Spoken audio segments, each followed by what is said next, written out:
Donald Trump, lui, annonce sa venue en Normandie le 6 juin prochain pour les célébrations du 75e anniversaire du débarquement.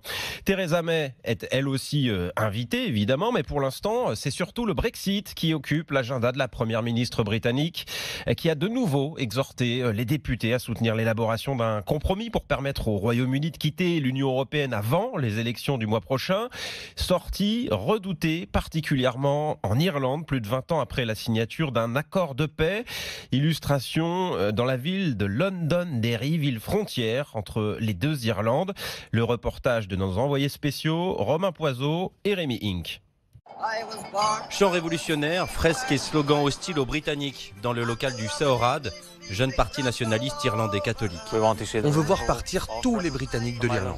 Le Brexit, c'est une Irlande coupée en deux. Mais pour Patrick Gallagher, le porte-parole de ce parti, c'est avant tout un nouveau départ pour l'Irlande. Le Brexit a rappelé à tout le monde que le pays est toujours sous occupation britannique. Il y a un parfum de révolution et parfois, les violences sont des actes de résistance. Sur les hauteurs de la ville, un quartier grillagé, protégé par un mur. Ici vivent les Britanniques protestants.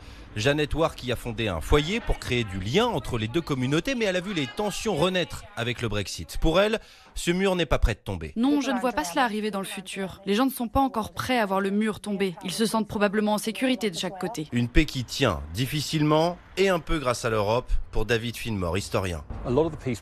Une grande partie du processus de paix a été construite sur le fait que le Royaume-Uni et l'Irlande font partie de l'Union européenne. Et si vous remettez en cause les textes, les gens verront à nouveau une réelle division sur l'île. Division, paix fragile. En janvier dernier, une bombe a explosé devant le tribunal de Londonderry.